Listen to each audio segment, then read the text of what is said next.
Welcome back, ladies and gentlemen. My name is Connor, here with my father, Kevin. And today we're covering a relatively new underground artist. Yeah. Don't know if you've heard of them, the Beatles. No, you actually introduced me to the Beatles. That's one time where the tables have turned. You know, a little pun on the name there. Yep. You introduced me to the Beatles when I was younger. I do distinctly remember you showing me A Day in a Life, or A Day in the Life, off Sgt. Pepper, and specifically because you were trying to show me how cool the transition was and how that hadn't been done before in music. And I don't know what got us on the topic. I was relatively young at the time, but I think I was probably having a puff, and then I was like, "Hey, I gotta show you the Beatles." My 3-year-old son. Yeah, take a puff of this. Have a little puff there, buddy. Puff. Let's put it on the record. No, you've obviously familiar with a lot of the Beatles' work. I mean, when did you first hear the Beatles? I was, it got 12, 13 years old. Me and my BFF at the time, Sean. We lived like that's it. We just played the Beatles. It was constant. It was. I remember the summer we were dyeing our hair bleach blonde. Nothing to do with it. Like we had this thing.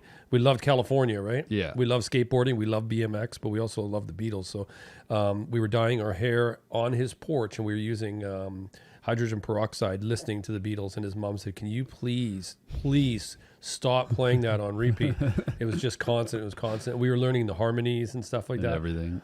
Yeah, you know what? And being a drummer, I always found Ringo really, really fascinating. Like, you know, I know my mom was like, you know, she was a George. Everybody's got their one. Yeah, their favorite Beatle. Their favorite Beatle. For me, it was I love Ringo, man. I just loved the way he played. And not till recently did I find out what the whole deal was with him. His I think it was his grandmother, his aunt, got him.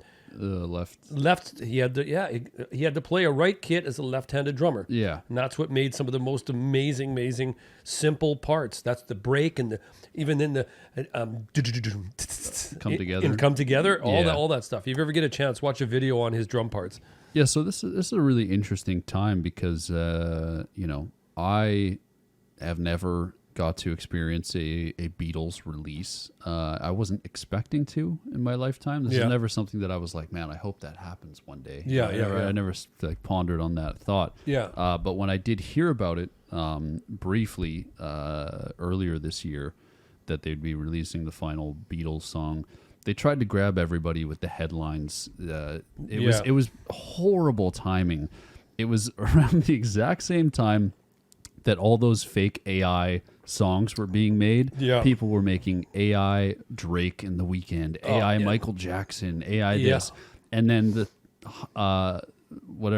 articles were coming out, and the headlines were saying, you know, Beatles Paul McCartney and Ringo are planning to finish the final Beatles song using AI for John Lennon's voice. And I was like, no, that's fucked. I was like, you guys are like, I thought they were gonna, you know, write lyrics and have it AI John Lennon. It was just clickbait. They wanted people to get all angry, which they did.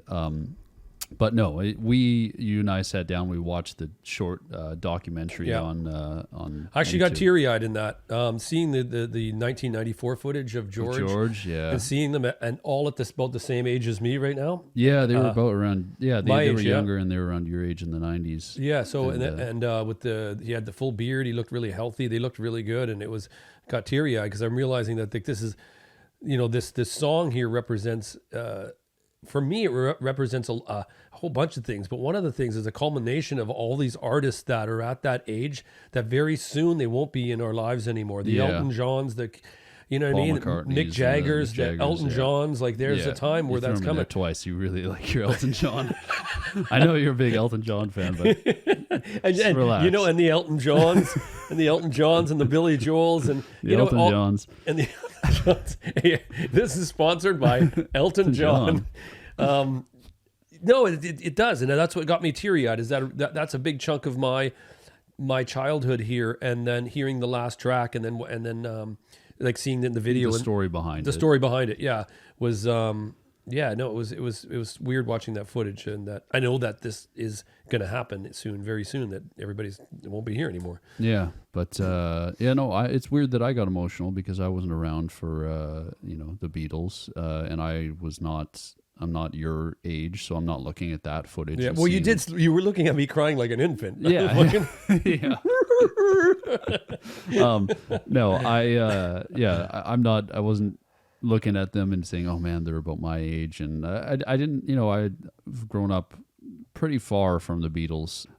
First reaction to Now and Then by the Beatles.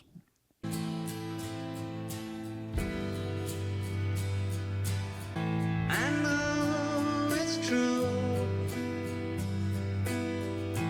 It's all because of you.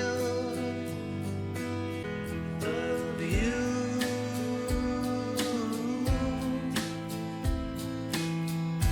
And now and then, Super fresh mix. Yeah. if we must start again, we'll love you. Now and then, I miss you. One thing I noticed right off the top, like really through the headphones, is the rides and stuff are so, the drums are so pronounced. Yes, and very modern pronounced. sounding. Yeah.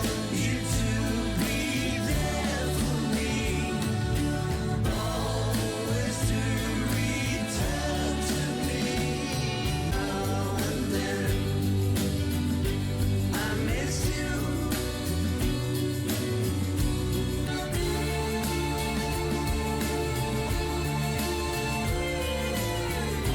Oh, that's Here's- fucking fantastic. yeah. Fantastic. That wow.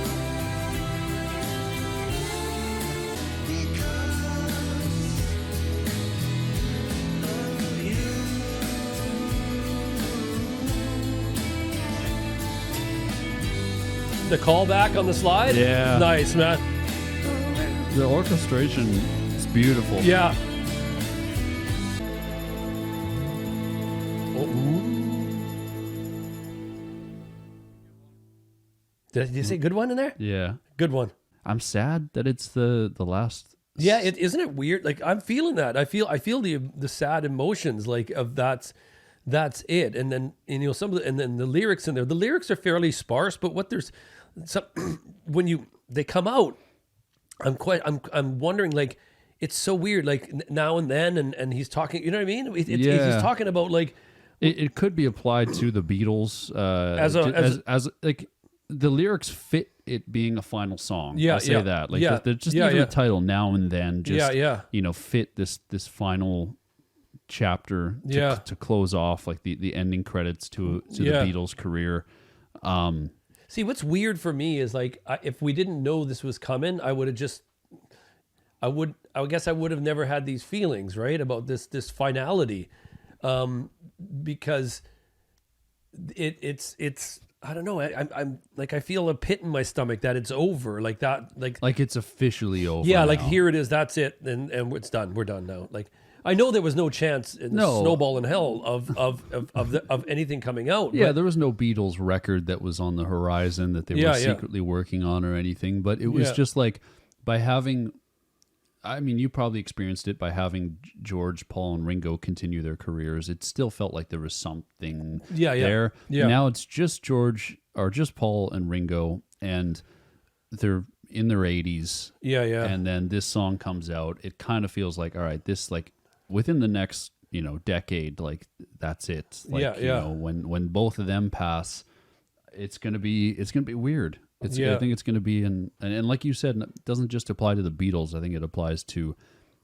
all these artists that you grew up listening to that Yeah. I've kind of listened to because of you. And a lot of people in your age demographic are growing up and listening to this music. Yeah, And yeah. for them, it'll be, I mean, they're not growing up from an early age at when the artists are young and then sort of growing with along them. with the artists, But no. they are consuming it and falling in love with these artists and then falling in love with the music. And it's just sad that, they won't be able to get to see shows and stuff like that. you know? Yeah. Well, maybe I don't know. Paul McCartney might be some weird Yeah. alien creature that Yeah. can just keep touring for. He'll be 108 and still Yeah. doing 3-hour sets. But yeah, for everybody else, it's sad. Like you said, we'll talk about Elton John. Yeah. I've never seen Elton John actually, but I'd love to. Because Yeah. you introduced me to Yellow Brick Road. Yellow Brick Yeah. Road, which Yeah. is one of my favorite records. Anyway, what did you guys think of this song? If you've listened to it already, let us know your opinions. Did you like it?